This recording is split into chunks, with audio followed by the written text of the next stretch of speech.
Ginulantang ng lagim ang Negros. 50 bangkay ng mga lalaki ang natagpuang nakakalat sa isang malawak na tubuhan.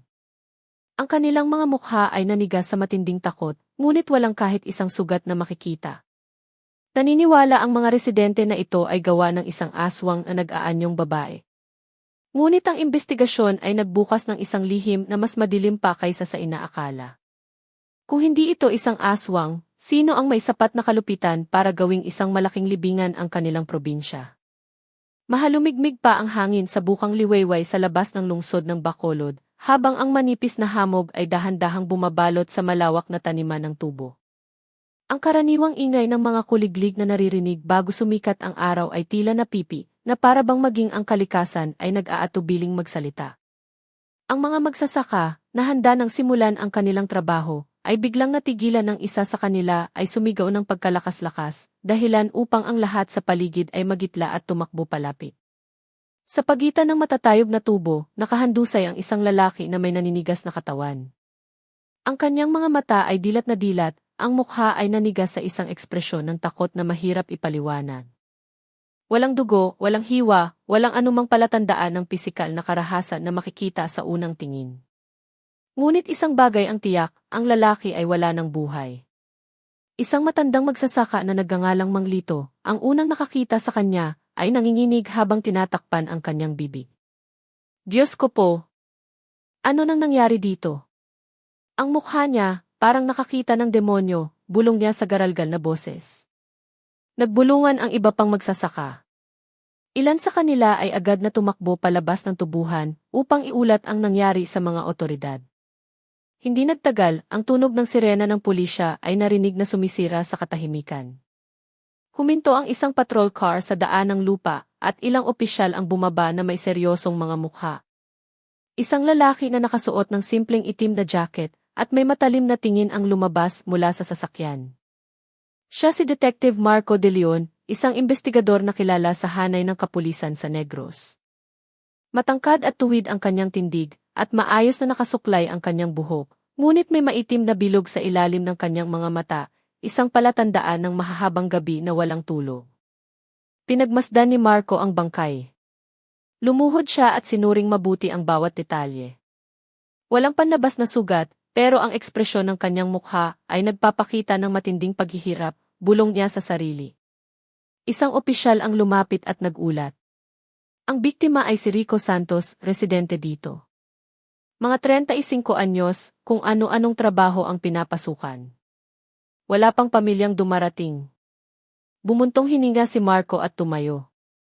Dalhin agad sa ospital para sa autopsy. Gusto ko ng kumpletong ulat sa loob ng 24 na oras. Ngunit bago pa man kumilos ang mga opisyal, isang babaeng nasa katanghali ang gulang ang tumakbo papalapit sa kanila. Humagulgol siya nang makita ang nakahandusay na bangkay. Diyos ko, asawa ko yan. Bakit siya nagkaganito, Panginoon? Hysterical siyang sumisigaw at muntik nang matumba kung hindi inalalayan ng mga residente. Lalong naging magulo ang sitwasyon. Nagsimulang magbulungan ang mga tao ng mga haka-haka. Narinig ko kagabi, may boses ng babaeng tumatawa sa tubuhan na ito. Babae. Anong klaseng babae ang kayang pumatay ng tao sa takot? Baka hindi tao. Baka aswang. Pabirong narinig ni Marco ang usapan. Alam niyang mabilis kumalat ang mga ganitong tsismis, lalo na sa mga probinsyang malakas ang paniniwala sa mga kababalaghan. Ngunit ang nagpabagabag sa kanya ay ang tingin sa mga mata ng biktima, parang nakakita ito ng isang bagay na hindi dapat makita. Ang umagang iyon ay dapat sana isimula ng isang ordinaryong araw. Ngunit ang balita tungkol sa pagkatuklas ng bangkay na may mukhang puno ng lagim ay mabilis na kumalat. Agad na nagpadala ng mga reporter ang lokal na media. Nagsimulang maglabasan ang mga kamera ng telebisyon at ang komunidad ay binalot ng takot.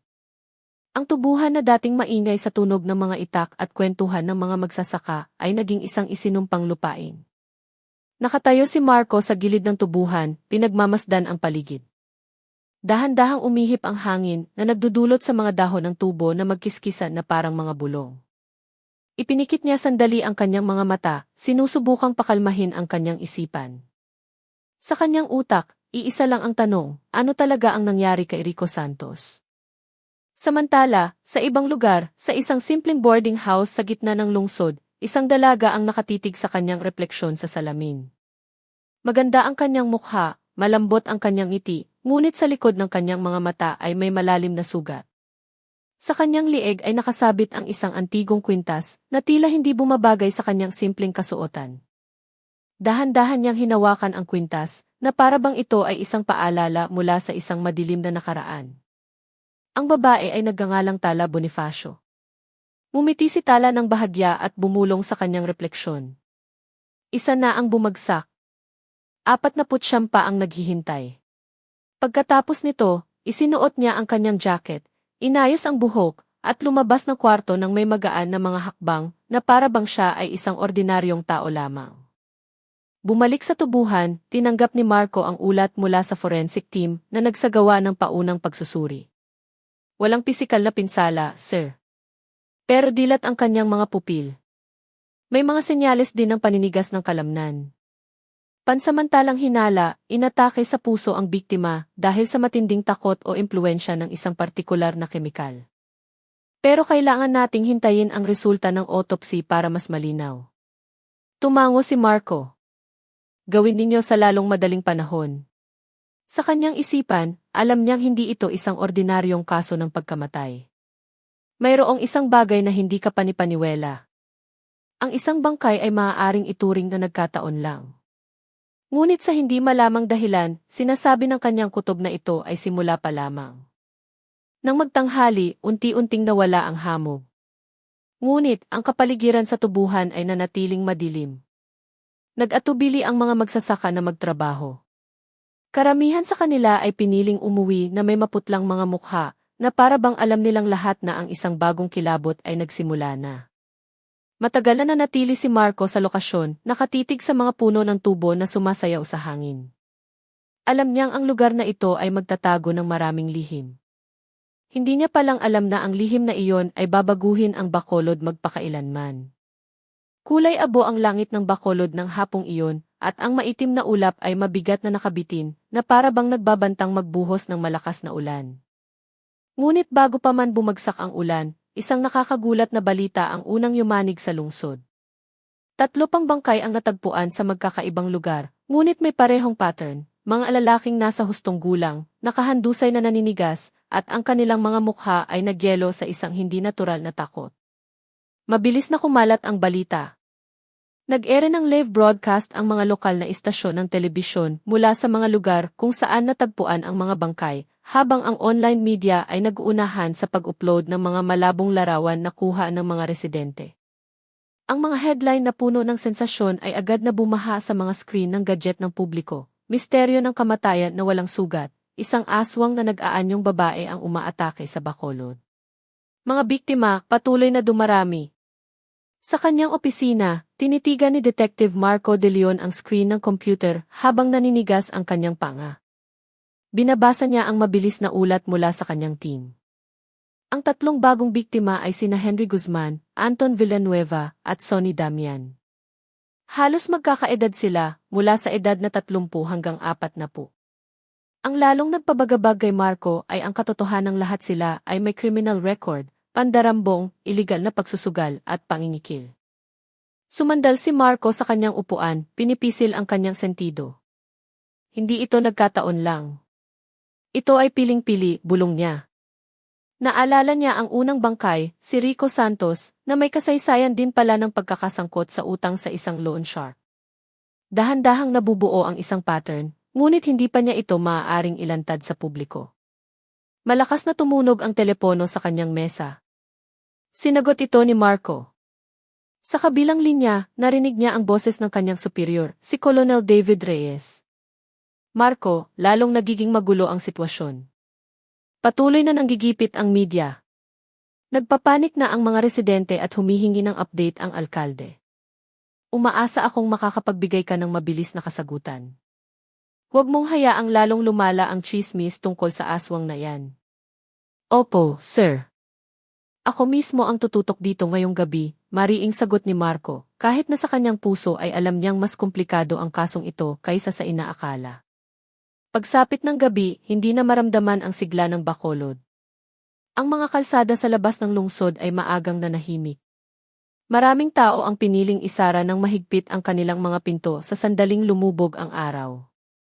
Mahinang narinig ang tawag sa pagdarasal mula sa moske, ngunit sa puso ng mga tao ay mayroong takot na mahirap alisin. Naniniwala silang mayroong isang bagay na nag-aabang sa labas, isang bagay na hindi kayang makita ng ordinaryong mata. Sa isang maliit na karinderya malapit sa terminal, isang grupo ng mga lalaki ang nagtipon habang nagbubulungan. Sabi nila, yung huling biktima, nagsisigaw daw bago mamatay.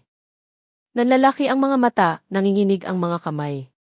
Narinig ko, may boses daw ng babaeng kumakanta malapit sa lugar na iyon. Hindi yun ordinaryong babae, demonyo yun. Aswang. Tanging demonyo lang ang kayang pumatay ng tao sa sobrang takot. Ang mga bulungang tulad nito ay mabilis na kumalat, na nagsisindi sa apoy ng takot na lalong lumalaki. Samantala, malayo sa karamihan, si Tala Bonifacio ay nakaupo sa loob ng isang sasakyang nirentahan niya gamit ang isang peking pangalan. Bahagyang natatakpan ng maskara ang kanyang mukha, ngunit ang kanyang mga mata ay nakatitig ng diretso sa tahimik na kalsada. Sa upuan sa tabi niya, isang maliit na bag na naglalaman ng isang bote na may malabong etiketa ang dahan-dahang nanginginig sa tuwing dumadaan ang sasakyan sa bako-bakong daan. Marahang tinapik ni Tala ang bag na para bang pinapakalma ang laman nito. Ngumiti siya ng bahagya. Iniisip nilang gawa ito ng demonyo. Hayaan sila. Habang mas naniniwala sila sa mga alamat, mas madali para sa akin na kumilos. Malamig ang kanyang boses, ngunit sa likod nito ay nakatago ang isang nagbabagang galit na matagal na niyang inalagaan. Naalala ni Tala ang mga mukha mula sa kanyang nakaraan, mga masasamang tao na sumira sa kanyang pamilya. Maaaring nawala na sila, ngunit marami pa ring konektado sa kanilang maruming network. Naniniwala siyang lahat ay dapat makatikim ng ganti. Para sa kanya, bawat bangkay na bumabagsak ay simula pa lamang tungo sa bersyon ng katarungan na siya mismo ang gagawa. Sa istasyon ng pulisya, tinipon ni Marco ang kanyang team para sa isang pulong sa hating gabi. Ipinakita sa proyektor ang mga larawan ng mga biktima, mga ekspresyon ng mukha na halos magkakatulad. Nanlalaking mga mata, nanigas na bibig, at mga kamay na mahigpit na nakakuyom. Tingnan ninyong mabuti, sabi ni Marco. Walang pisikal na pinsala, pero lahat ng biktima ay mukhang malusog. Namatay sila ng biglaan. Ipinakita sa autopsy ng unang biktima na mayroong isang kakaibang kemikal sa kanyang dugo. Ang hinala namin, ito ay isang bagong uri ng lason, pero hindi pa ito makumpirma. Nagtaas ng kamay ang isa sa mga miyembro ng team, si Gomez. Paano ang mga simbolo na natagpuan malapit sa lokasyon? Sabi ng mga residente, palatandaan daw iyon ng isang ritual. Tinitigan siya ni Marco ng matalim. Iyon ay isang panlilinlang, Gomez. Gusto ng salarin na maniwala tayong gawa ito ng demonyo. Pero sigurado akong gawa ito ng tao. Isang taong napakatuso. Natahimik ang silid. Nagkatinginan ang lahat. Ang pagod ay malinaw na nakikita sa kanilang mga mukha, ngunit wala silang ibang pagpipilian, kundi ang magpatuloy sa investigasyon. Kinabukasan, muling nadagdagan ang bilang ng mga bangkay. Sa pagkakataong ito, 5 bangkay ang sabay-sabay na natagpuan sa isang abandonadong bahay sa labas ng lungsod. Lahat sila ay lalaki at muli walang pisikal na sugat. Talagang nagulantang ang buong Bacolod. Napuno ng mga pulis ang mga kalsada. Nag-broadcast ng live ang media, at ang mga tao ay nagkulong sa kanilang mga bahay, dahil sa takot na halos maging hysterikal na. Sa gitna ng kaguluhan, nakatayo si Marco sa harap ng abandonadong bahay na may madilim na mukha. Isa-isang isinakay sa ambulansya ang 5 body bag. Sa paligid niya, 12-12 ng mga reporter ang nag-uunahan sa pagtatanong. Detective De Leon, totoo bang gawa ito ng isang aswang? Sinasadya ba ng salarin na mga lalaki lang ang piliin? Kakayanin ba ng pulisya na itigil ang teror na ito? Pinigilan ni Marco ang kanyang galit. Alam niyang ang anumang padalus-dalos na sagot ay lalo lang magpapalala sa sitwasyon. Ginagawa po namin ang aming trabaho, bigyan ninyo kami ng oras, maikli niyang sabi at umalis. Ngunit sa kanyang puso, alam niyang lalong bumibigat ang presyon. Nang gabing iyon, pagbalik niya sa opisina, binuksan ni Marco ang isang folder na naglalaman ng lahat ng data ng mga biktima. Ang bilang nila ay umabot na sa higit 10 sa loob lamang ng ilang araw. Natuklasan niya ang isang bagong pattern. Halos lahat ng biktima ay may koneksyon sa iisang madilim na network kahit na sa magkakaibang paraan. Mayroong mga salarin, mayroong mga kasabwat, at mayroon ding mga nakinabang lamang.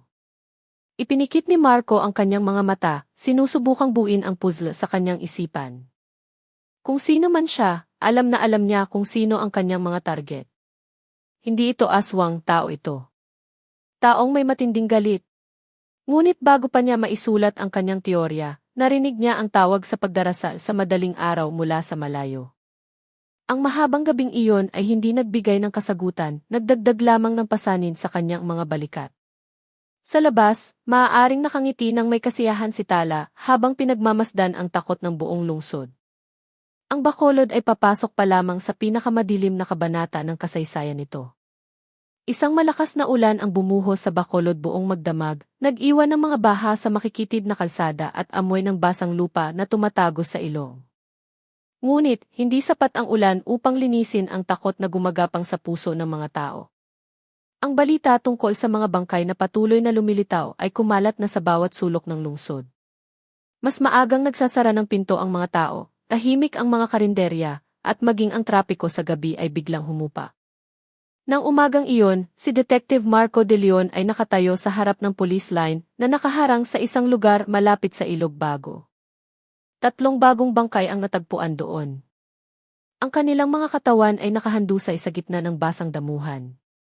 Ngunit ang lalong ikinagulat ng lahat ay hindi ang mga bangkay mismo, kundi ang kakaibang pattern na iginuhit sa lupa sa paligid nila. Isang malaking bilog na gawa sa dugo ng hayop na may simbolong tila isang mata sa gitna. Ang mga residenteng nagkumpol-kumpol sa malayo ay nagbulungan sa takot. Iyan ang tanda ng pagtawag sa demonyo. Kaya patuloy na namamatay ang mga biktima.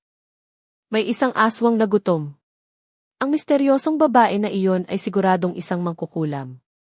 Ang mga bulungang iyon ay umabot sa tainga ni Marco, ngunit hindi niya ito pinansin. Lumuhod siya, pinagmasdang mabuti ang simbolo. Amoy lansa. Malakas pa, bulong niya. Kinuha niya ang kanyang latex gloves at hinawakan ang lupa sa gilid ng bilog. Dugo ng kambing, sabi niya sa sarili. Sariwa. Kagabi lang ito ibinuhos. Isang miyembro ng forensics, si Euthy Ana Reyes, ang lumapit. Sir, malinaw na hindi ito nagkataon lang. Mayroong sadyang gumawa nito, pero nagkakagulo na ang mga residente. Naniniwala silang ito ay isang ritual. Umismid si Marco. Eksakto sa gusto ng salarin. Nais niyang maniwala tayo sa mga pamahiin upang mawala ang kanyang tunay na bakas. Habang nakatayo, pinagmasdan ni Marco ang mga bangkay na inaangat. Tulad ng dati, ang kanilang mga mukha ay nanigas sa takot. Nanlalaki ang mga pupil, bahagyang nakabukas ang bibig na parabang sumisigaw sa huling sandali. Ngunit nang suriin ang kanilang mga damit, ang kanilang mga wallet, cellphone, at personal na gamit ay walang nawala. Hindi ito pagnanakaw at hindi rin ito basta-bastang pagpatay. Sa himpilan ng pulisya, ang conference room ay puno ng mga mapa, larawan ng mga biktima at mga tala. Gumuhit si Marco ng pulang linya na nagkokonekta sa mga pangalan na kanyang nakalap, mula kay Rico Santos, Henry Guzman, Anton Villanueva, Sonny Damian, hanggang sa mga pinakabagong biktima. Dahan-dahang nabuo ang isang pattern. Lahat ng mga lalaking iyon ay may kaugnayan sa iisang network, isang kriminal na sindikato na kumikilos sa likod ng mga legal na negosyo sa lungsod. Ngunit, mahirap para sa kanya na ilantad ito sa publiko. Kung masyado siyang maagang magsalita, maaaring baliktarin siya ng publiko at akusahan ang pulisya na nagtatago ng katotohanan o nag-iimbento lamang. Gabi na at si Marco ay mag-isang nakaupo sa kanyang opisina. Madilim ang ilaw at ang mga papel ay nakakalat sa mesa. Tinitigan niya ang larawan ng simbolo ng bilog na dugo. Ang salarin ay hindi lang isang mamamatay tao, mayroon siyang mensahe. Ngunit para kanino, bulong niya. Nag-vibrate ang kanyang cellphone. Isang anonymous na mensahe ang pumasok. Lahat sila ay nararapat mamatay. Ipinapatupad ko lang ang batas. Hindi mo ako mapipigilan, Marco. Natigilan si Marco. Direkta siyang tinawag sa pangalan. Napakuyom ang kanyang kamao. Alam niyang ako ang humahabol sa kanya. Kaya ito ay isang hamon. Samantala, sa isang simpleng inuupahang bahay, si Tala Bonifacio ay naghugas ng kanyang mga kamay na puno ng dugo sa isang palanggana ng tubig. Naging kulay pula ang tubig at pagkatapos ay itinapon niya ito sa kanal. Sa mesa, isang maliit na bote na naglalaman ng malinaw na likido ang kumikinang sa ilalim ng ilaw. Tinitigan ni Tala ang bote at maingat na inilagay sa kanyang bag. Pagkatapos ay umupo siya at binuksan ang isang lumang radyo na nag-iire ng balita. Malinaw na narinig ang boses ng tagapagbalita. Patuloy pa ring iniimbestigahan ng pulisya ang pagkatuklas ng mga kakaibang simbolo sa lokasyon ng mga pinakabagong bangkay. Marami ang naniniwala na ang Bacolod ay pinamumugaran na ngayon ng isang aswang na nag-aanyong babae. Ngumiti si Tala ng bahagya. Hinawakan ng kanyang mga daliri ang antigong kwintas sa kanyang lig. Hayaan silang maniwala sa isang aswang, mas madali iyon. Bawat masamang tao na nag-aakalang makapangyarihan sila ay malalaman kung ano ang pakiramdam ng maging biktima. Araw-araw, patuloy na dumarami ang mga biktima. Sa loob ng isang linggo, umabot na sa higit 20 tao ang bilang. Sa tuwing may matatagpo ang bangkay, halos palaging mayroong simbolo ng dugo sa malapit. Lalong naging agresibo ang media sa pagbabalita, lalong naging histerikal ang mga residente, at nagsimula ng magpanik ang gobyerno. Sa kabilang banda, lalong nakumbinsi si Marco na hindi ito isang ritual. Sinuri niya ang dugong natagpuan sa mga bilog. Kinumpirma ng laboratorio na lahat ito ay mula sa mga hayop. Ang simbolong ginamit ay hindi rin tumutugma sa anumang kilalang mistikal na paniniwala. Gumagawa ng sariling simbolo ang salarin, paliwanag ni Marco sa kanyang team. Hindi ito sinaunang turo. Ito ay gawa-gawa lamang. Nais niya tayong linlangin. Ngunit, nanatili pa rin ang pagkadismaya. Paano niya mapapatunayan ang isang bagay kung ang salarin ay walang iniiwang ibang bakas? Ang mga GC's camera sa paligid ng mga lokasyon ay laging malabo o hindi gumagana. Ang mga saksi ay laging isang malabong anino lamang ng isang babae ang nakikita. Isang gabi, nakaupo si Marco sa kanyang sasakyan na nakaparada malapit sa pinakahuling pinangyarihan ng krimen. Nagpasya siyang magsagawa ng sariling pagmamanman. Mahinang umuulan na nagpabasa sa salamin ng sasakyan. 2:00 na ng madaling araw. Sa gitna ng katahimikan, isang mahinang kaluskos ang narinig mula sa loob ng tubuhan. Agad na naging alerto si Marco. Tinalasan niya ang kanyang paningin at sa pagitan ng mga tubo, nakita niya ang isang anino ng babae na may itim na payong. Hindi malinaw ang kanyang mukha. Isang payat na silweta lamang na dahan-dahang naglalakad. Akmang bababa si Marco, ngunit nang lumabas siya ng sasakyan, nawala na ang anino. Isang mahinang halakhak na lamang ang natira, dala ng hangin. Naggitngit si Marco. Nandito nga siya, pero laging isang hakbang sa unahan. Kinabukasan, nakatanggap siya ng masamang balita. 2 pang bangkay ang natagpuan ilang oras lamang matapos niyang magmanman. Tinakpan niya ang kanyang mukha ng 2 kamay, nararamdaman ang lalong bumibigat na presyon. Ilan pa ang kailangang mamatay bago ko siya mapigilan? Sa parehong oras, may isinusulat si Tala sa isang maliit na kwaderno. Sa pahinang iyon ay mayroong isang mahabang listahan ng mga pangalan. Ang ilan ay mayroon ng guhit. Nanginginig ang kanyang mga labi habang binabasa ang mga natitirang pangalan. Mahaba pa ang pangangaso at hindi pa ako tapos.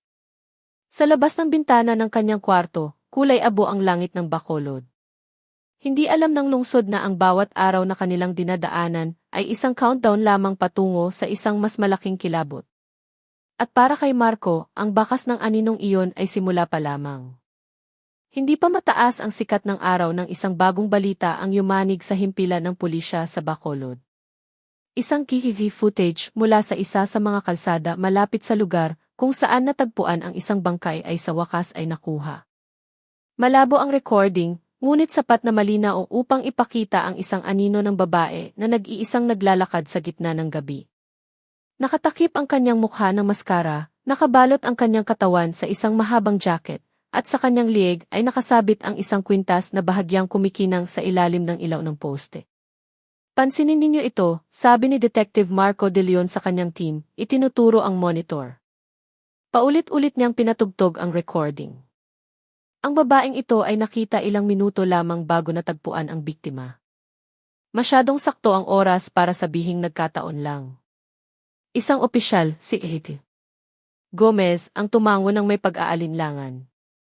Pero hindi malinaw ang kanyang mukha, sir. Pwedeng kahit sino.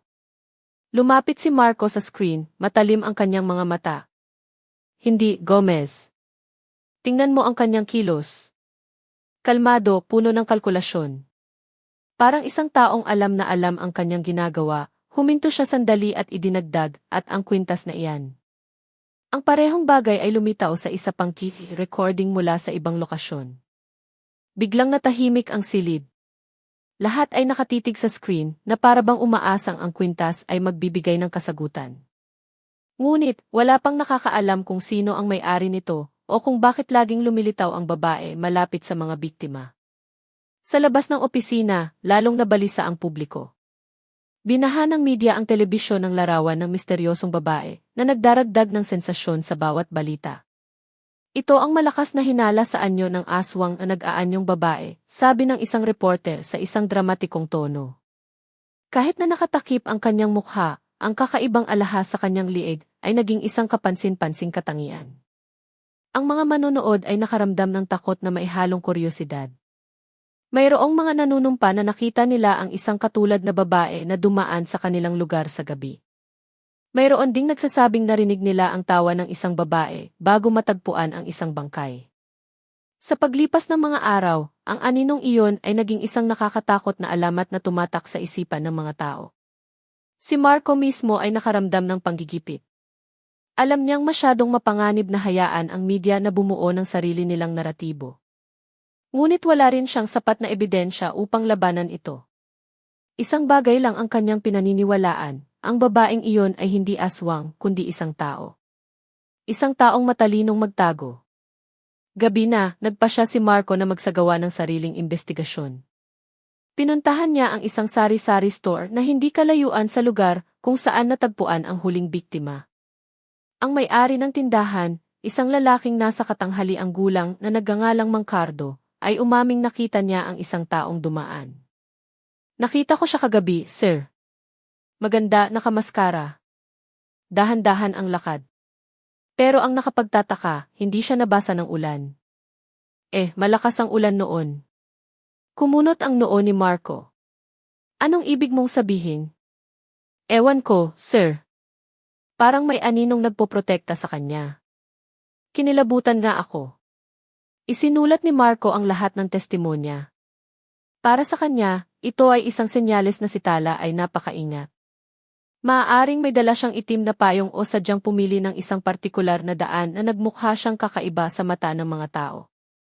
Lahat ng simpleng pandaraya ay maaaring maging isang nakakatakot na ilusyon kapag hinaluan ng takot ng masa. Sa kabilang panig ng lungsod, si Tala Bonifacio ay nakaupo sa isang taxi na dahan-dahang tumatakbo. Binuksan niya ang kanyang cellphone, pinanood muli ang balita na nagtatampok sa kanya bilang ang misteryosong babae. Ngumiti siya ng bahagya at isinara ang screen. Magaling! Habang mas marami silang pinag-uusapan, mas lumalakas ang anino. Isinandal niya ang kanyang ulo sa bintana, pinagmamasdan ang madilim na kalsada. Kalmado ang kanyang puso, kahit na alam niyang nasa gitna siya ng isang malawakang paghahanap. Para sa kanya, lahat ng ito ay isang laro lamang. Hanggat siya ang kumokontrol sa mga hakbang, walang sinuman ang makakahipo sa kanya. Kinabukasan, dumalo si Marco sa isang emergency meeting kasama ang kanyang superior, si Colonel Reyes. Nagsimula ng maramdaman ang panggigipit mula sa politika. Marco, lalong nababalisa ang publiko. Humihingi ng kasagutan ang alkalde. Sinasabi mong hindi ito aswang. Kung gayon, sino? Hindi natin pwedeng sisihin lang ang isang anino sa kiki. Huminga ng malalim si Marco. Sigurado akong gawa ito ng isang napakatalinong babae. Gumagamit siya ng isang psychoactive na lason para mag-hallucinate ang mga biktima hanggang sa mamatay sila. Ang mga simbolo ng dugo ay isang panlilinlang lamang. Ebidensya, mariing tanong ni Colonel Reyes. Iyon pa rin ang hinahabol namin, mahinang sagot ni Marco. Matagal siyang tinitigan ni Reyes at sinabi, Marco, mayroon ka na lang kaunting oras. Kung walang pag-unlad, maaaring tanggalin sa iyo ang kasong ito. Yumuko si Marco, ngunit sa kanyang puso ay nanumpa siyang hindi susuko. Alam niyang ang misteryosong babae ay hindi lamang isang serial killer. Mayroon siyang mas malaking layunin, at determinado si Marco na alamin kung sino siya at ang dahilan sa likod ng lahat ng pagkamatay na ito. Dumating na naman ang gabi. Mas maagang nanahimik ang mga kalsada ng Bacolod. Sa isang simpleng boarding house, isinulat ni Tala ang isang bagong pangalan sa kanyang kwaderno. Pagkatapos ay pinatay niya ang ilaw at humiga. Nakatitig ang kanyang mga mata sa kisam. Isa-isa hanggang sa maubos sila, bulong niya. Sa labas, mahabang tumahol ang isang aso na para bang nararamdaman niyang mayroong isang bagay na hindi nakikita na gumagalaw sa kadiliman. Umaga na at mabigat ang hangin sa Bacolod. Mababa ang mga ulap na para bang nagtatago ng isang lihim na ayaw ibunyag. Si Detective Marco De Leon ay nakaupo sa kanyang opisina, nakatitig sa mga bunto ng papeles na lalong tumataas. Ang mga gabing walang tulog ay nagsimula ng kainin ang kanyang isipan, ngunit nanatiling matalim ang kanyang mga mata. Alam niyang isang maliit na detalye lamang ay maaaring magbukas ng lahat ng kasagutan. Muli niyang pinanood ang TV recording na nagpapakita sa misteryosong babae. Huminto ang kanyang tingin sa kumikinang na kwintas sa liig ng babae. Mayroon itong kakaibang hugis sa gitna, tila isang maliit na bulaklak na may sinaunang ukit. Pakiramdam ni Marco ay nakita na niya ang disenyo na iyon dati. Ipinikit niya ang kanyang mga mata, hinuhukay ang kanyang alaala. Sa wakas, naalala niya ang isang lumang kaso na nabasa niya noong siya ay isang bagong opisyal pa lamang. Walang pag-aalinlangan, nagtungo si Marco sa silid ng mga archive. Ang mga bunto ng maalikabok na folder ay nakasalansan sa mga bakal na kabinet. Isa-isa niyang hinanap hanggang sa matagpuan niya ang isang folder na may pamagat na kaso ng pamilya Bonifacio. Matagal nang nakalimutan ang folder na iyon, ngunit ang laman nito ay nagpatindig ng kanyang balahibo. Nakasulat sa archive ang isang trahedya na sinapit ng isang simpleng pamilya sa labas ng Bacolod, halos isang dekada na ang nakalipas.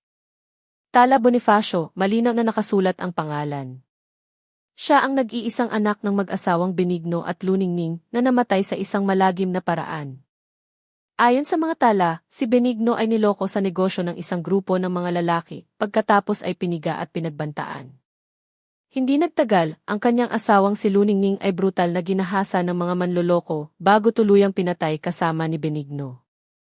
Si Tala, na bata pa noon, ay natagpo ang ligtas ngunit sinasabing nagtamo ng malalim na trauma. Binuklat ni Marco ang bawat pahina ng ulat. Natagpuan niya ang isang lumang larawan ni Tala noong siya ay isang teenager.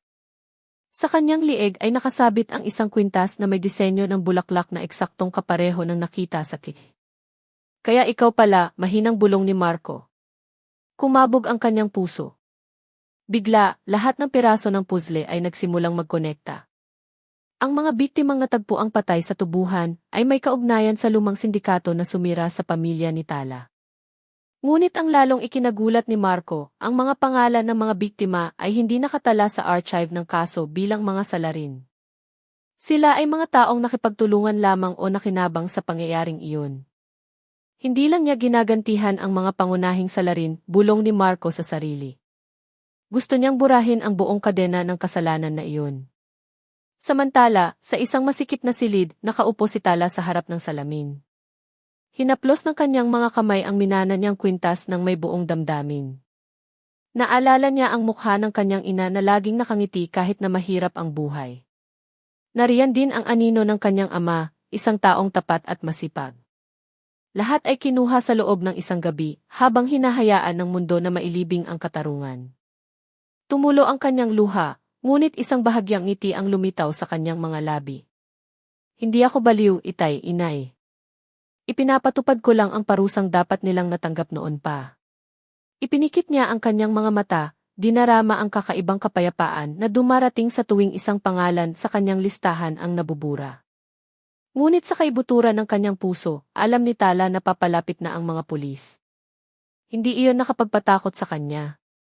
Para sa kanya, kung kailangan niyang bumagsak, babagsak siya nang natapos ang kanyang sinimulan. Bumalik sa himpilan, nagdaos si Marco ng isang maliit na pulong kasama ang kanyang team.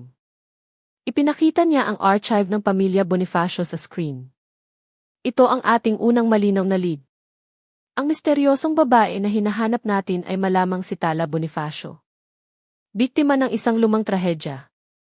Ngayon, siya na ang salarin sa isang serye ng pagpatay. Nagulat si Hiti Gomez. Pero sir, hindi ba't sarado na ang kasong iyon?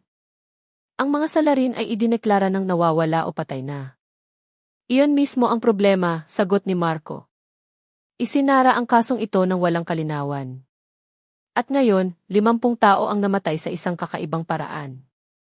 Nagkataon lang ba iyon? Hindi. Ito ay isang mahabang pagtutuos. Naging tensyonado ang pulong. Ilan sa mga miyembro ng team ay nahirapang tanggapin na ang nakakatakot na Aswang P ay isang ordinaryong babae lamang na may matinding galit mula sa nakaraan. Ngunit para kay Marco, iyon ang katotohanang kailangan nilang harapin. Pagsapit ng gabi, bumalik siya sa kanyang opisina. Mula sa bintana, ang mga ilaw ng Bacolod ay kumikinang na parang mga bituin sa lupa. Alam ni Marco na ang susunod na hakbang ay hanapin si Tala bago pa madagdagan ang kanyang mga biktima. Ngunit sa kanyang puso, mayroong isang pakiramdam na hindi niya maipaliwanag, isang bahagyang simpatya, na para bang naiintindihan niya ang dahilan sa likod ng lahat ng kalupitan na iyon. Ngunit, trabaho pa rin ang trabaho. Kailangan niyang pigilan si Tala, anuman ang dahilan. Sa kabilang panig ng lungsod, isinara ni Tala ang kanyang kwaderno. Isa na namang pangalan ang naguhitan, nag-iwan na lamang ng ilang pangalan. Tumingin siya sa kalangitan at mahinang bumulong. Malapit na, itay, inay. Tuparin ko na ang aking pangako. Isang malakas na ulan ang bumuhos sa Bacolod ng gabing iyon. Basa ang mga kalsada, at ang mga ilaw ng sasakyan ay nagre-reflect sa makinis na aspalto. Sa command center ng pulisya, si Detective Marco De Leon ay nakatayo sa harap ng isang malaking board na puno ng mga larawan ng mga biktima, mga pulang linya, at maikling tala. Dahan-dahang lumitaw ang isang pattern. Lahat ng biktima ay may kaugnayan, kahit na malabo, sa trahedya ng pamilya Bonifacio maraming taon na ang nakalipas. Pansinin ninyo ang oras, sabi ni Marco sa kanyang team. Bawat pagpatay ay nangyayari sa pagitan ng 3 hanggang 4 na araw. Ibig sabihin, mayroon siyang regular na schedule. Kung tama tayo, ngayong gabi o bukas ay kikilos siya ulit. Si Hiti Gomez, na mula sa simula ay may pag-aalinlangan, ay nagtaas ng kamay. Hindi nga natin alam kung sino ang susunod niyang target. Paano natin siya mapipigilan? Tinitigan ni Marco ang board. Maingat siyang pumipili. Hindi basta-basta ang kanyang mga biktima. Lahat ay may koneksyon sa network na sumira sa kanyang pamilya. Hanapin ninyo ang iba pang pangalan na buhay pa na nakatala sa archive ni na Benigno at Luningning. Mabilis silang kumilos. Muling binuksan ang mga archive, sinuri ang mga lumang pangalan. Sa wakas, isa sa mga miyembro ng team ang nakahanap ng pangalan ni Benji Palacios, isang maliit na negosyante na dating nagsilbing peking saksi sa paglilitis ng pamilya Bonifacio. Nakatira pa rin siya sa Bacolod, sa isang marangyang bahay sa labas ng lungsod. Agad na nagpa siya si Marco. Maglalagay tayo ng surveillance sa paligid ng bahay ni Benji. Kung totoo ang pattern na ito, pupuntahan siya ni Tala. Gabi ring iyon, ilang hindi markadong sasakyan ng pulis ang ipinarada sa paligid ng bahay ni Benji. Lihim na ikinabit ang mga surveillance camera, habang ang team na nakasibilyan ay nagpanggap na mga ordinaryong residente. Lahat ay maingat na kumilos upang hindi magdulot ng hinala. Ngunit, sa likod ng lahat ng paghahanda, mas maaga itong napansin ni Tala. Mula sa malayo, nakaupo siya sa loob ng isang lumang sasakyan na may madilim na salamin. Pinagmamasdan niya ang bahay ni Benji na may malamig na tingin. Isang bahagyang ngiti ang gumuhit sa kanyang mga labi, na para bang alam na niya ang hakbang ng mga pulis bago pa man nila ito gawin. Matalino. Pero hindi sapat, bulong niya. Ipinagpaliban ni Tala ang kanyang plano ng gabing iyon. Alam niyang may patibong na naghihintay. Sa halip, naglakad siya patungo sa isang palengke na bukas hanggang gabi. Doon, nakipagkita siya sa isang matandang tricycle driver na madalas niyang gamiting tagapamagitan. Kalmado niyang iniabot ang isang sobre na naglalaman ng isang larawan at isang maikling tala. Siguraduhin mong matatanggap ito ng taong iyon. Hindi dapat malaman ng sinuman na galing ito sa iyo, sabi ni Tala habang inaabot ang ilang piraso ng pera. Tumango ang tricycle driver nang walang maraming tanong. Kinabukasan, nakatanggap si Marco ng isang nakakagulat na ulat. Isang misteryosong sobre ang natagpuan sa drawer ng kanyang mesa sa opisina, na para bang may isang taong madaling nakapasok sa himpilan ng pulisya. Sa loob nito ay mayroong larawan ni Benji Palacios na may pulang ekis, kasama ang isang maikling pangungusap, "Huli ka na naman." Agad na nagdaos ng emergency meeting. Buhay pa si Benji, pero malinaw na siya ang susunod na target. Ito ay isang laro ng pusa at daga, sabi ni Marco na may madilim na mukha. Alam niyang binabantayan natin siya. Gusto niyang ipakita na lagi siyang isang hakbang sa unahan. Si Benji mismo ay binalot ng takot. Patuloy siyang tumatawag sa pulisya, nagmamakaawa para sa proteksyon. Maputla ang kanyang mukha, balisa ang kanyang mga mata. Alam na alam ni Benji ang kanyang ginawa sa nakaraan. Alam niyang may dahilan kung bakit siya kinamumuhian ni Tala. Ngunit hindi nagmamadali si Tala. Nasisiyahan siyang panoorin ang takot na iyon. Para sa kanya, ang pagkataranta na bumabalot sa kanyang mga biktima ay bahagi ng parusa. Nais niyang maranasan muna ni Benji ang impyerno bago siya kunin ang kamatayan. Lalong na pressure si Marco. Gabi-gabi siyang nagbabantay, ngunit hindi lumitaw si Tala. Sa wakas, sa ikatlong gabi, biglang nawala ng kuryente sa lugar ng bahay ni Benji. Huminto ang lahat ng electronic surveillance. Nagpanik ang team ng pulisya, agad na binuksan ang backup generator. Ngunit, sa loob ng 5 minutong kadiliman, may nangyari. Nang bumalik ang ilaw, natagpo ang walang malay si Benji sa sala. Bumabula ang kanyang bibig, nanlalaki ang kanyang mga mata sa takot. Mabuti na lang at naisalba pa ang kanyang buhay matapos isugod sa ospital. Mula sa pagsusuri, idineklara ng doktor na si Benji ay nalaso ng isang mataas na dosis ng psychoactive na kemikal, eksaktong kapareho ng pumatay sa mga naunang biktima. Muntik nang magtagumpay si Tala. Napakuyom si Marco sa harap ng ospital. Nandito lang siya sa paligid. Sigurado ako. Pero paano siya nakapasok gayong lahat ng pinto ay binabantayan? Walang kasagutan. Ang malinaw, ipinakita ni Tala ang isang bagay, walang surveillance ang kayang ganap na pumigil sa kanya. Sa kanyang boarding house, binuksan ni Tala ang kanyang kwaderno. Ginuhitan niya ang pangalan ni Benji, ngunit sa pagkakataong ito ay may ibang tanda. Hindi siya namatay, nasugatan lamang. Huminga ng malalim si Tala. Sa pagkakataong ito, maswerte ka, Benji. Masyadong mabilis ang mga pulis. Pero babalikan kita. Isinara niya ang aklat at tinitigan ang minana niyang kwintas. Sa kanyang puso, lalong tumibay ang kanyang determinasyon. Walang sinumang makakatakas. Muling binalot ng tensyon ang gabi sa Bacolod. Kakatapos lang ng ulan, nag-iwan ng amoy ng basang lupa na tumatago sa ilong. Si Detective Marco De Leon ay nakatayo sa balkonahe ng kanyang opisina, nakatitig sa mga ilaw ng kalsada na kumikinang. Si Benji Palacios ay ginagamot pa rin sa ospital, ngunit ang kanyang kondisyon ay naging isang malinaw na patunay, si Tala Bonifacio ay malaya pa rin at lalong nagiging matapang. Pakiramdam ni Marco ay naubusan na siya ng oras. Alam niyang habang nabibigo siyang pigilan si Tala, mas maraming biktima ang babagsak. Ngunit, mayroong isang bagay pa, isang bagay na hindi niya masabi kaninuman, isang kakaibang pakiramdam na lumilitaw sa tuwing nababanggit ang pangalan ni Tala. Isang halo ng galit, simpatya, at isang kuryosidad na sumusunog sa kanyang isipan. Samantala, si Tala ay nakaupo sa isang maliit na kapihan sa sentro ng lungsod. Nakasuot siya ng simpleng damit, maayos na nakatali ang kanyang buhok. Halos hindi siya makilala dahil sa manipis na makeup at maskarang nakakabit pa rin sa kanyang mukha. Tinitingnan niya ang telebisyon na nag-iire ng balita tungkol sa kanya. Tinawag siya ng reporter na babaeng demonyo na gumugulo sa lungsod. Ngumiti si Tala ng may pait. Para sa kanya, ang mga salitang iyon ay pabor sa kanya. Habang lumalaki ang takot ng publiko, mas malaya siyang kumilos. Hindi na naniniwala ang mga tao na siya ay isang tao. Tinatawag na siyang anino, demonyo, multo, at hinayaan niyang lumago ang alamat na iyon upang takpan ang kanyang tunay na bakas. Ilang mesa sa likod niya, isang lalaking nasa katanghaliang gulang ang abala sa pagsusulat ng ulat. Siya ay isang kilalang kritikal na lokal na mamamahayag na nagngangalang Miguel Castro. Nakilala ni Tala ang kanyang mukha. Si Miguel ay dating sumulat tungkol sa trahedya ng pamilya Bonifacio, maraming taon na ang nakalipas, ngunit ang kanyang artikulo ay inilibing sa likod ng panggigipit ng mga makapangyarihang tao. Lumapit si Tala ng dahan-dahan. Castro, malambing niyang sabi.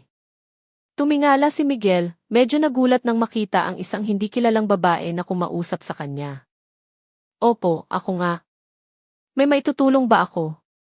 Tinitigan siya ni Tala sandali at sinabi, alam ko ang katotohanang hindi ninyo kailanman na isulat tungkol sa pamilya Bonifacio, tungkol sa mga taong sumira sa kanila. Natahimik si Miguel, nanlaki ang kanyang mga mata. Sino ka ba talaga? Hindi sumagot si Tala. Inilagay lamang niya ang isang maliit na flash drive sa ibabaw ng mesa at pagkatapos ay umalis ng hindi lumingon. Hinawakan ni Miguel ang flash drive na nanginginig ang mga kamay, pakiramdam na hawak niya ang susi sa isang malaking lihim. Kinabukasan, isang bagong balita ang yumanig. Inilathala ng lokal na media ang artikulo ni Miguel tungkol sa lumang kaso na inilibing. Ang mga pangalan ng mga negosyante, opisyal, at mga kilalang tao na sangkot sa pagkasira ng pamilya Bonifacio ay muling lumitaw. Nahati ang opinyon ng publiko. Mayroong mga naniniwala at mayroon ding mga nag-akusa kay Miguel na nagkakalat ng pekeng balita. Para kay Marco, ito ay higit pa sa isang balita. Alam niyang ang flash drive ay siguradong galing mismo kay Tala. Hindi lang niya gustong pumatay, bulong ni Marco sa kanyang opisina. Gusto niyang malaman ng lahat ang dahilan sa likod ng kanyang mga ginawa. Pumasok si Hiti Gomez na may dalang karagdagang ulat. Sir, mula nang lumabas ang balitang iyon, maraming malalaking pangalan ang nagsimulang mabahala. Ilan sa kanila ay humingi na ng proteksyon ng pulisya. Natatakot silang maging susunod na target. Huminga ng malalim si Marco. Pinipilit niya tayong sumali sa kanyang laro. Ngayon, hindi na lang ito tungkol sa pagpatay, tungkol na ito sa pagbubukas ng mga lumang sugat ng lungsod na ito. Gabi na, nakatanggap si Marco ng isang misteryosong mensahe sa kanyang cellphone. Isang hindi kilalang numero ang nagpadala ng isang maikling video. Sa recording, nakita ang isang lalaking nasa katanghaliang gulang na nakatali sa isang upuan. Puno ng takot ang kanyang mukha. Sa likod niya, isang anino ng babae ang malabong lumitaw. Malinaw na narinig ang kanyang boses. Mayroon kang 24 na oras, Marco. Kung hindi, isa na naman ang babagsak. Napakuyom si Marco. Nakilala niya ang lalaki, si Salvador Jimenez, isa sa mga dating opisyal na lumitaw ang pangalan sa ulat ni Miguel. Naunahan na naman sila ni Tala. Agad niyang inutusan ang kanyang team na kumilos. Tinunton ang lokasyon ng video, ngunit wala silang nahanap. Masyadong matalino si Tala sa pagtatago ng kanyang bakas. Ang natira na lamang ay isang hamon, isang banta, at oras na patuloy na naubos.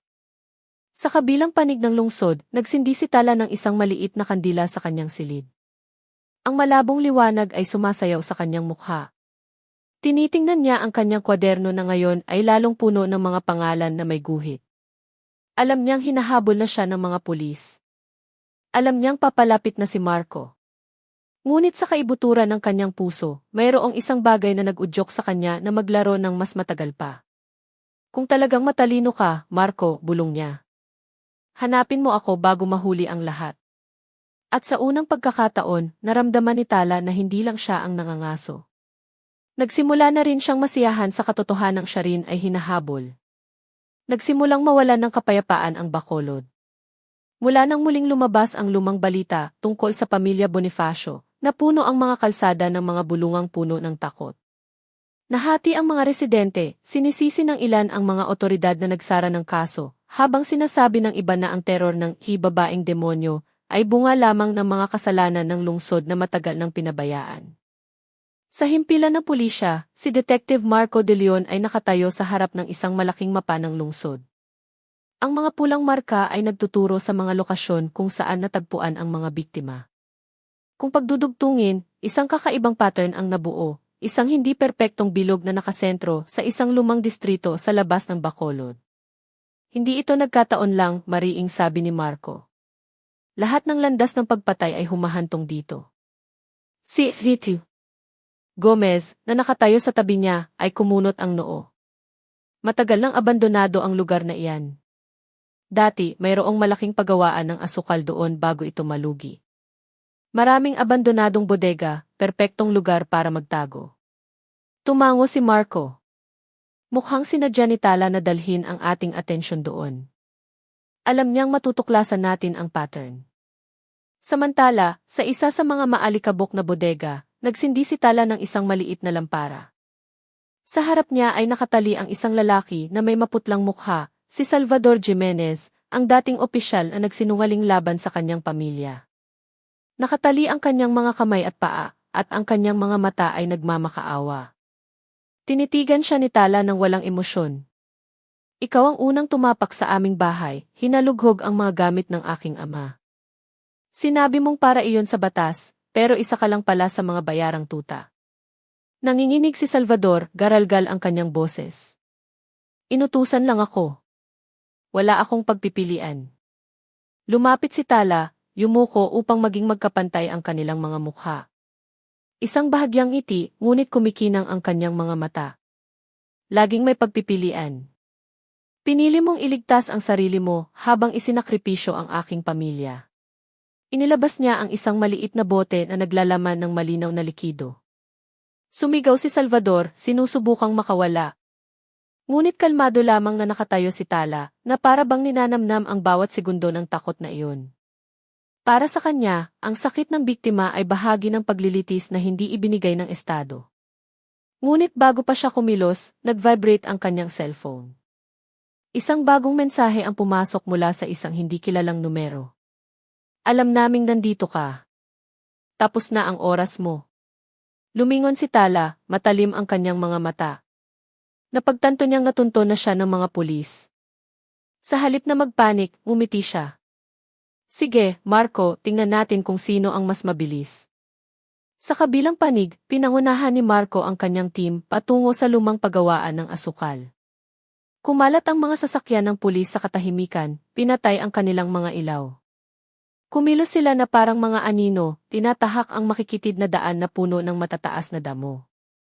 Lahat mag-ingat. Walang kikilos ng padalos-dalos, utos ni Marco sa radyo. Huminto sila ng isa sa mga bodega ay nagpakita ng isang malabong liwanag. Naramdaman ni Marco ang pagbilis ng kanyang pulso. Alam niyang nasa loob si Tala. Ngunit alam din niyang bawat hakbang ay maaaring isang patibong. Nang sirain ang pinto ng bodega, walang laman ang silid. Mayroon lamang isang upuan na may mga tali. Ngunit wala na si Salvador. Sa sahig, natagpuan nila ang isang kakaibang simbolo na iginuhit gamit ang dugo ng hayop, katulad ng mga natagpuan sa mga naunang crime scene. Huminga ng malalim si Kitty Gomez sa pagkadismaya. Naunahan na naman niya tayo. Lumapit si Marco sa simbolo. Kinapa niya ito, ang kanyang mga mata ay puno ng hinala. Hindi. Sinadya niyang iwan ito. Gusto niyang makita natin ang lahat ng ito. Gusto niyang sumali tayo sa kanyang laro. Sa labas ng bodega, umalingaw ang alulong ng isang aso. Umihip ang hangin, nagdadala ng amoy lansa na nagpakilabot sa lahat. Si Tala mismo ay malayo na, naglalakad sa isang madilim na eskinita na may matatag na mga hakbang. Nagawa niyang ilipat si Salvador sa ibang lokasyon bago dumating ang mga pulis. Para sa kanya, nagsisimula pa lamang ang laro. Nais niyang subukan kung gaano kalayo ang kayang gawin ni Marco para habulin siya. Sa himpilan, lalong tumindi ang panggigipit mula sa itaas. Tinawag ni Colonel Reyes si Marco sa kanyang opisina. Kailangan mong mapagtanto, Marco, na sa tuwing kikilos tayo, lagi siyang mas mabilis. Pinagtatawanan na tayo ng media. Nawawalan na ng tiwala ang publiko. Tinitigan ni Marco ang kanyang superior ng walang takot. Iyon mismo ang patunay na papalapit na tayo. Sinasadya niyang mag-iwan ng bakas. Gusto niyang masubok at haharapin ko siya. Huminga ng malalim si Reyes at tinapik ang balikat ni Marco. Sana tama ka. Pero tandaan mo, ang nakataya dito ay hindi lang reputasyon, kundi ang buhay ng mga tao. Gabi na, mag-isang nakaupo si Marco sa kanyang opisina. Tinitigan niya ang isang lumang larawan ni Tala noong teenager pa siya, na may minanang kwintas sa kanyang lig. Inosente ang mukhang iyon, malayo sa imahe ng demonyo na pinag-uusapan ng mga tao. Sa kanyang puso, mahinang bumulong si Marco. Hahanapin kita, Tala. Hindi lang para pigilan ka, kundi para maintindihan kung bakit mo pinili ang landas na ito. Sa ibang lugar, nakatayo si Tala sa ibabaw ng isang lumang tulay na nakaharap sa isang madilim na ilog. Si Salvador ay nakatali sa tabi niya, nanginginig ang katawan sa lamig. Tinitigan ni Tala ang tubig sa ibaba at pagkatapos ay lumingon sa lalaki. Siguradong darating si Marco. At kapag dumating siya, magsisimula na ang lahat, bulong niya. Malakas na umihip ang hangin, nagdadala ng amoy ng kamatayan na papalapit na. Naghahanda ang Bacolod para harapin ang pinakamahabang gabi nito. Nang gabing iyon, tila nagpipigil ng hininga ang Bacolod. Madilim ang langit, natatakpan ng makapal na ulap ang liwanag ng buwan. Ang daan patungo sa lumang tulay sa labas ng lungsod ay puno ng mga baha, na para bang ginagabayan ang sinumang dadaan patungo sa isang bagay na madilim at hindi maiiwasan. Si Detective Marco de Leon ay nakatayo sa loob ng isang sasakyan, nakatitig sa unahan. Ipinahiwatig ng impormasyon mula sa intelligence ang kinaroroonan ni Tala sa lugar na iyon. Sa pagkakataong ito, hindi ito isang peking patibong, hindi lang isang simbolo ng dugo ng hayop tulad ng dati. Sinabi ng isang mapagkakatiwalaang source na may dala siyang bihag doon. Si Ritu Gomez ay nakaupo sa tabi niya, sinusuri ang kanyang baril. Marco, kung totoo ngang nandyan siya, hindi na tayo pwedeng maglaro ng pusa at daga. Kailangan na natin siyang hulihin. Ngayong gabi rin. Dahan-dahang tumango si Marco. Alam ko. Pero makinig kang mabuti, Gomez. Kung magkaharap na kami, huwag kang basta-basta magpapaputok. Iba si Tala. Mapanganib siya, pero hindi walang dahilan. Kailangan kong marinig ang kanyang paliwanag. Tumingin ng matalim si Gomez. Huwag mong hayaang ang kuryosidad mo ang maging dahilan para mawala ang ating pagkakataon. 50 tao na ang namatay. Hindi sumagot si Marco. Huminga lamang siya ng malalim at nagbigay ng senya sa team na kumilos. Lihim silang kumalat, tinatahak ang daan na puno ng matataas at basang damo. Sa ibabaw ng tulay, matikas na nakatayo si Tala habang ang kanyang buhok ay nililipad ng hangin na nagbibigay sa kanyang anino ng isang nakakatakot na anyo. Sa tabi niya, si Salvador Jimenez ay nakatali pa rin, may busal sa bibig. Puno ng luha ang kanyang mga mata at nanginginig ng husto ang kanyang katawan. Tinitigan ni Tala ang agos ng madilim na ilog sa ibaba. Sa wakas, dumating ka na, Marco, bulong niya, na para bang kinakausap ang hangin. Nagsimulang marinig ang mabibigat na yabag. Lumitaw si Marco mula sa kadiliman, nakatutok ang kanyang baril. Seryoso ang kanyang mukha, ngunit hindi maitago ng kanyang mga mata ang isang bahagyang awa. Tala, mahina niyang tawag. Pakawalan mo ang lalaking yan. Masyado ka ng malayo. Dahan-dahang lumingon si Tala. Isang bahagyang ngiti ang gumuhit sa kanyang mukha. Masyadong malayo. Sa tingin mo, sila na yumapak, gumahasa, at sumira sa aking pamilya, hindi ba sila masyadong malayo? Humakbang si Marco. Alam ko ang iyong nakaraan. Alam ko ang kanilang ginawa. Pero ang pagpatay sa 50 tao ay hindi katarungan, Tala. Ginagawa ka lang nitong isang halimaw na kasing sama nila. Tumawa ng bahagya si Tala, ngunit mapait ang kanyang boses. Halimaw? Hindi ako halimaw, Marco. Isa lamang akong salamin. Nakikita nila ang sarili nilang takot kapag kinukuha ko ang kanilang buhay. Ipinapakita ko lang sa kanila ang bunga ng mga kasalanan na kanilang itinago. Sumisigaw si Salvador sa likod ng busal. Nagpupumiglas ang kanyang katawan. Ibinaba ni Marco ang kanyang tingin sandali at muling tinitigan si Tala. Kung lahat ng iyong biktima ay bahagi ng network na sumira sa iyong pamilya, bakit hindi ka naglabas ng ebidensya? Bakit hindi mo pinili ang legal na paraan? Natahimik si Tala sandali at umismid. Batas? Masyado kang inosente, Marco. Nabibili ang batas, napapaikot ang ebidensya. Ako at ang aking ina ay nagmakaawa para sa katarungan, pero ang nakuha lang namin ay pangungutya at banta.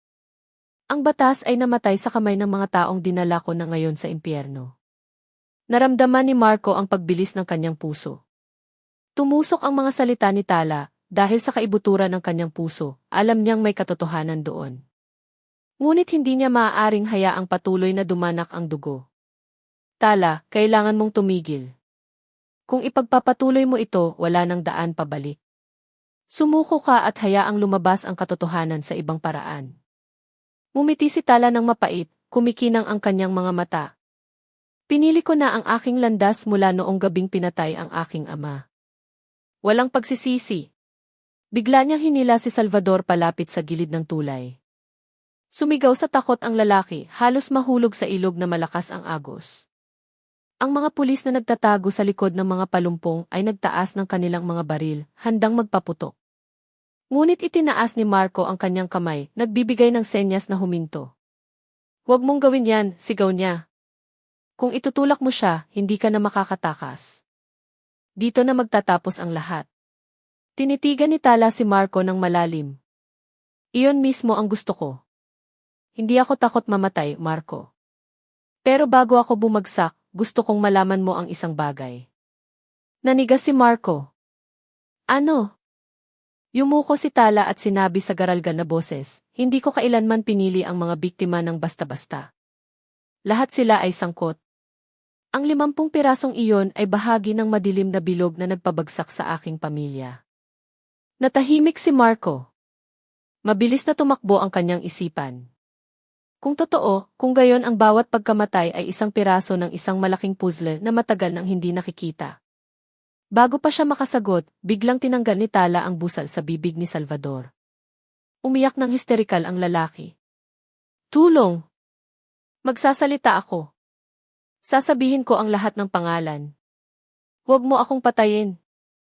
Tiningnan siya ni Tala ng malamig. Mayroon kang maraming taon para magsalita. Bakit ngayon lang? Dahil takot kang mamatay? Hindi ka karapat-dapat mabuhay. Mabilis niyang itinulak si Salvador sa gilid ng tulay. Halos mahulog ang lalaki, nakasabit na lamang sa kalawangin na rehas. Agad na naghanda ang mga pulis. Ngunit mas mabilis si Marco. Tala, sigaw niya at nagpaputok sa ere. Ang tunog ng putok ay sumira sa katahimikan ng gabi, nagpagulat sa lahat. Lumingon si Tala kay Marco, nanlilisik ang mga mata. Iyon ang pagkakataong hinihintay ni Marco. Mabilis siyang sumugod, sinipa ang kutsilyo mula sa kamay ni Tala hanggang sa tumilapon ito sa basang aspalto. Nagbuno sila sa ibabaw ng tulay. Lumaban si Tala ng buong lakas. Kinamot ng kanyang mga kuko ang mukha ni Marco, nagdulot ng sariwang dugo. Nagtiis si Marco, pinigilan siya, at nagawang ibagsak sa lupa. Tama na, Tala. Itigil mo na, sigaw ni Marco habang pinipigilan ang kanyang dalawang kamay. Humihingal si Tala. Basa ang kanyang mukha sa luha at sa nagsimula ng umulan. Sumigaw siya ng puno ng galit. Hindi mo naiintindihan. Lahat sila ay nararapat mamatay. Nararapat nilang maramdaman ang paghihirap ng aking pamilya. Tinitigan siya ni Marco ng malalim, nanginginig ang kanyang boses. Marahil nararapat silang parusahan. Pero hindi sa iyong mga kamay. Hindi ka demonyo, Tala. Isa ka lang taong nasaktan. At ngayon, oras na para tumigil. Natahimik sandali. Tanging ang tunog ng ulan at ang dagundong ng ilog ang naririnig. Sa wakas, tumahimik si Tala. Nanghina ang kanyang katawan sa ilalim ng pagkakahawak ni Marco. Walang laman ang kanyang mga mata, nakatitig sa madilim na langit na walang bituin. Agad na lumapit ang mga pulis, pinusasan si Tala. Hinila si Salvador mula sa gilid ng tulay, nanginginig ng husto ang katawan, halos hindi makatayo. Itinayo si Tala, nakaposas ang dalawang kamay. Tinitigan niya si Marco ng may bahagyang ngiti kahit na tumutulo ang dugo mula sa kanyang labi dahil sa labanan. Wala akong pinagsisisihan, bulong niya.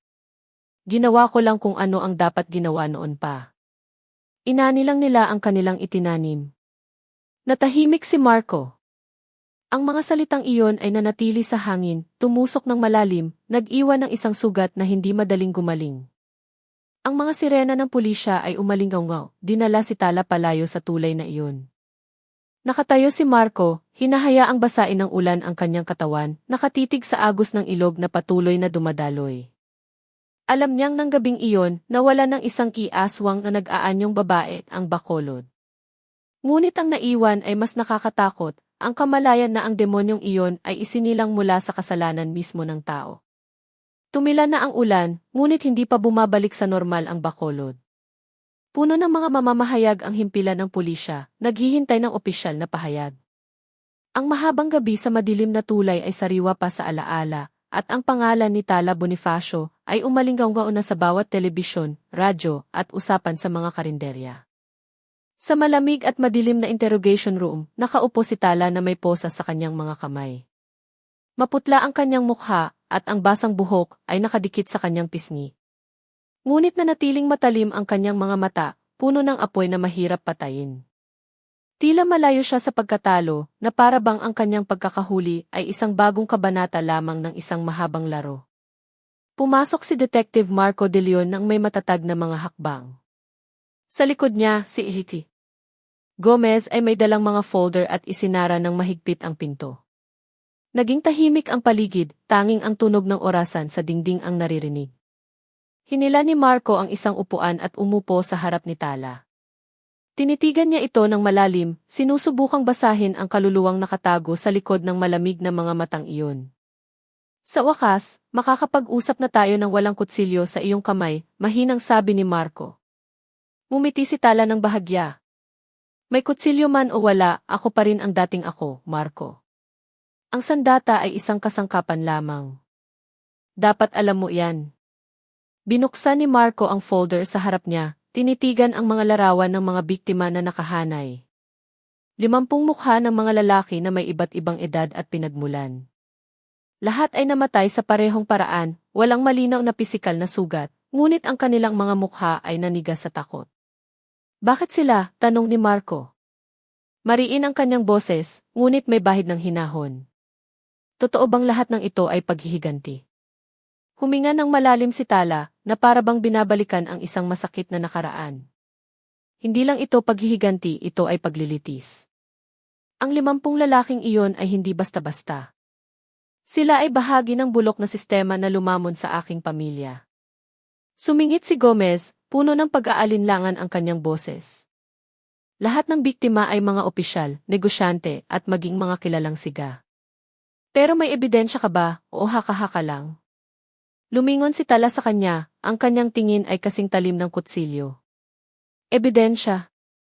Matagal nang may ebidensya, pero laging sinusunog ng pera. Sa tingin mo ba, makakaupo sila sa kanilang mga posisyon ng walang bahid? Sa tingin mo ba, lalago ang kanilang mga negosyo ng walang dugo? Lahat sila ay magkakaugnay. Pinutol ko lang ang kanilang kadena. Yumuko si Marco, dahan-dahang tinatapik ang mesa. Alam niyang may katotohanan sa likod ng mga salitang iyon, ngunit hindi kailanman kinatwiran ng batas ang landas na tinahak ni Tala. Tala, malambing niyang sabi. Napag-aralan ko na ang kaso ng iyong pamilya. Alam kong ang iyong ama ay na-frame up. Ang iyong ina ay pinilit na manahimik at ikaw. Ikaw ay pinilit na lumaki na may sugat. Pero marami ang may kaparehong sinapit at hindi sila pumatay. Bakit mo pinili ang landas na ito? Natahimik si Tala.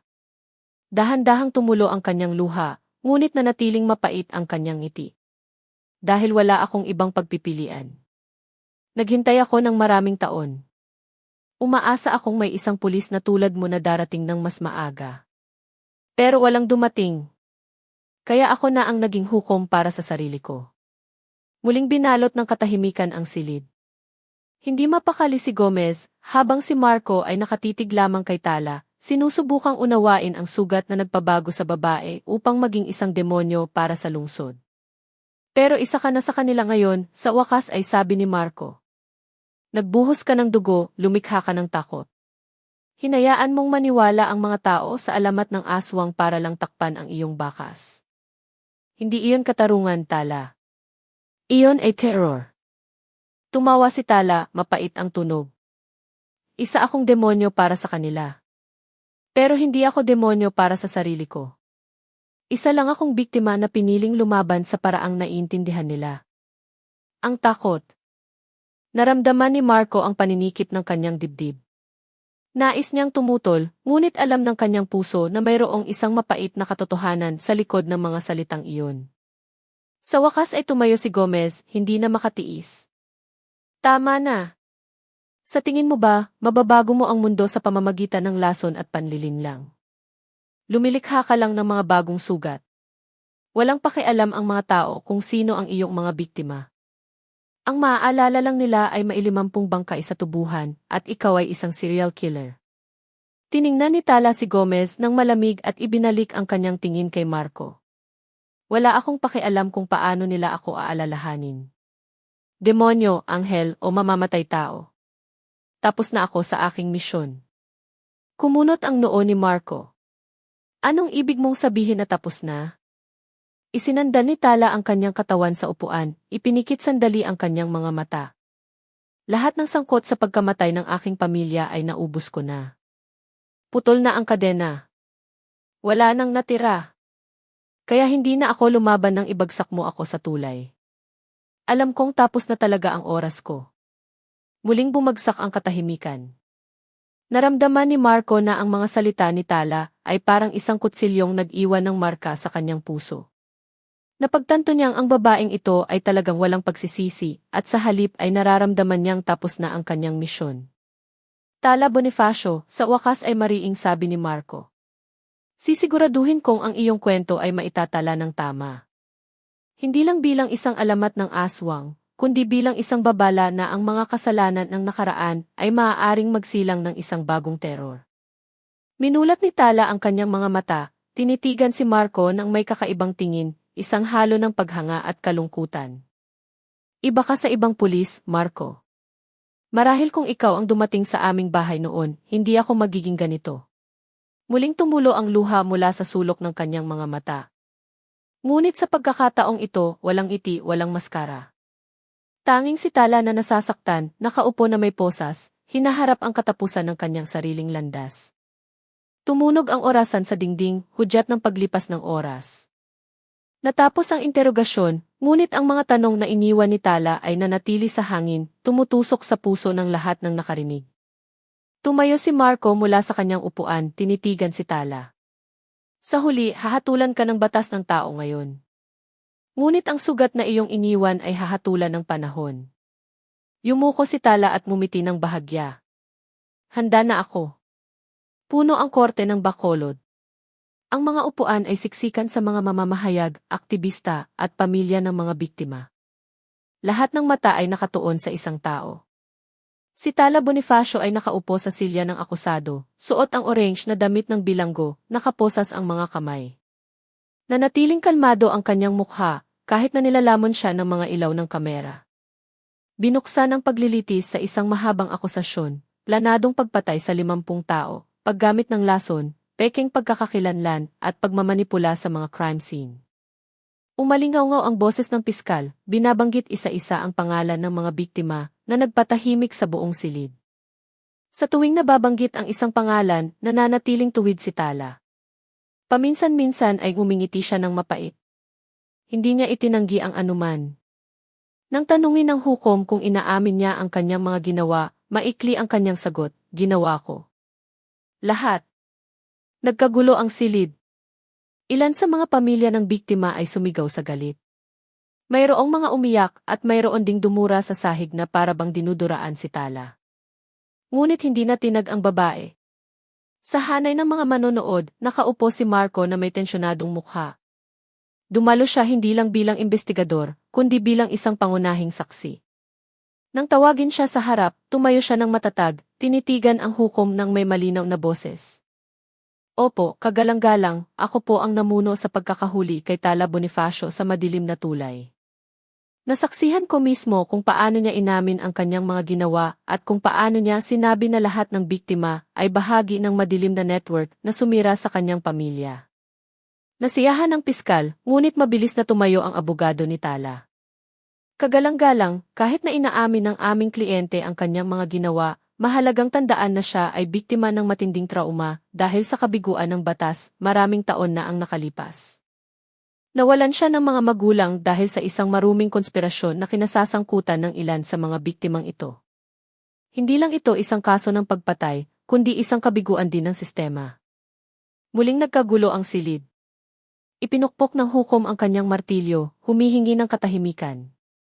Si Tala mismo, sa huli, ay hiniling na magbigay ng kanyang huling pahayag. Tumayo siya, tinitigan ang lahat ng may tumutusok na tingin. Alam kong walang makakapagbura sa aking mga kasalanan. Alam kong mamamatay ako sa likod ng mga rehas o maging sa kamatayan. Pero gusto kong malaman ninyong lahat, hindi ako pumatay ng mga basta-bastang tao. Ang 50 lalaking iyon ay ang mga mukha na nagsara ng pinto ng katarungan para sa aking pamilya. Ibinabalik ko lang kung ano ang kanilang itinanim. Huminto siya sandali, inilibot ang kanyang tingin sa mga manonood, at tinitigan ang mga kamera ng telebisyon na nag-iire ng live sa buong bansa. Huwag ninyo akong tawaging demonyo. Tao ako.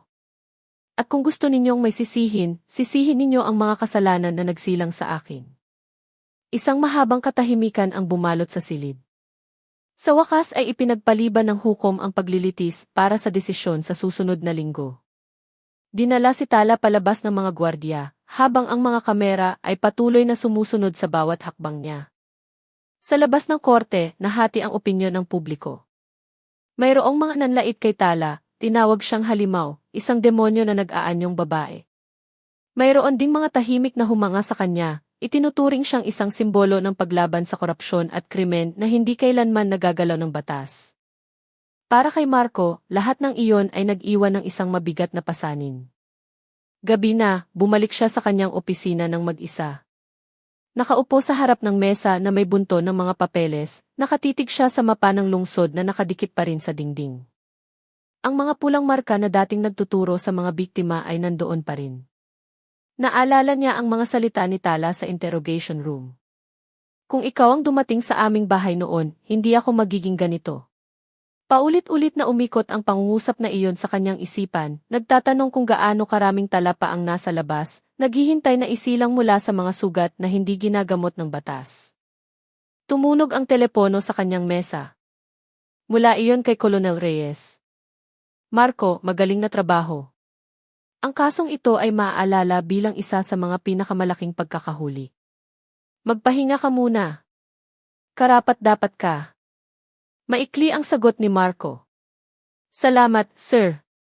At isinara ang telepono. Ngunit walang kasiyahan sa kanyang mukha. Tumayo siya at naglakad patungo sa bintana. Ang bakolod ng gabing iyon ay mukhang normal lang. Ang mga ilaw ng kalsada ay nakasindi, ang mga sasakyan ay dumadaan. Ang mga tao ay nagtatawanan pa rin sa mga kapihan. Patuloy na nabubuhay ang lungsod na ito, na para bang walang pakialam na kadarating lang ng isang malaking bagyo ng teror. Tumingin si Marco sa madilim na langit at bumulong sa sarili. Ang demonyo ay hindi nanggagaling sa kadiliman, kundi isinisilang mula sa kasalanan ng tao. Kung hindi tayo matututo, mayroon pang ibang tala na lilitaw. Isang mapait na pakiramdam ang tumama sa kanyang dibdib. Alam niyang ang kanyang tungkulin bilang investigador ay hindi pa tapos.